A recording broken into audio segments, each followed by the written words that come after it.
Depuis toujours, l'humanité cherche à comprendre le monde et à y trouver sa place. Des sages de toutes les traditions, de l'Orient à l'Occident, ont exploré les grandes questions. Comment vivre en paix, agir avec justice et s'élever au-delà de nos limites? Aujourd'hui, dans un monde en mutation, ces réponses résonnent plus fort que jamais. L'harmonie dynamique est une invitation à unir deux courants essentiels de sagesse, le stoïcisme, qui nous enseigne la maîtrise et la vertu, et le bouddhisme, qui nous guide vers la sérénité et l'éveil.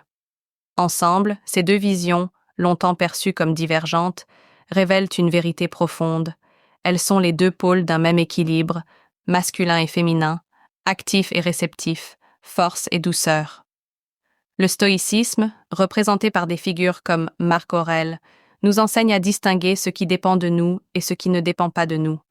Il nous invite à agir avec courage et à accepter le reste avec sagesse. Le bouddhisme, porté par des maîtres comme Nagarjuna ou Dogen, nous rappelle que la souffrance naît de nos attachements. En cultivant la méditation et la compassion, il nous ouvre la voie d'une paix intérieure.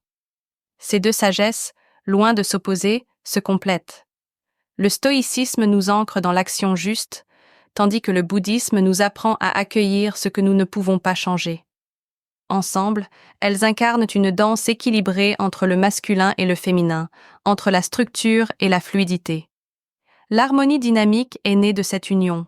Elle nous montre que l'action et le lâcher-prise, la maîtrise et l'acceptation ne sont pas opposés, mais fondamentalement liés. Ensemble, ils forment une voie équilibrée pour vivre en harmonie avec nous-mêmes et avec le monde. Comme le yin et le yang, le stoïcisme et le bouddhisme s'enrichissent mutuellement. Ils sont les deux pôles d'une même vérité, celle que tout dans la vie est une danse entre contraires et que l'harmonie naît de leur équilibre. L'harmonie dynamique n'est pas seulement une philosophie abstraite, elle est une méthode concrète pour faire face aux situations difficiles du quotidien. Prenons un exemple, un conflit au travail. Imaginons que vous recevez une critique injuste de la part d'un collègue.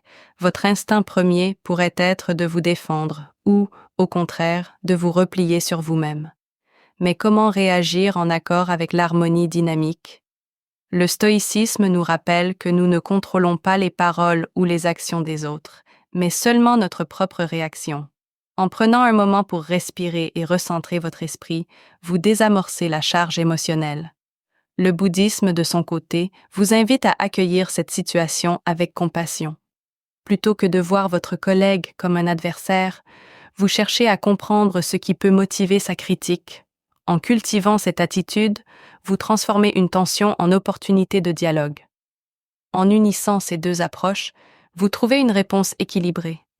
Affirmez votre point de vue avec clarté, tout en restant ouvert à l'autre. C'est ça, l'harmonie dynamique en action. Les principes de l'harmonie dynamique sont également soutenus par des recherches modernes.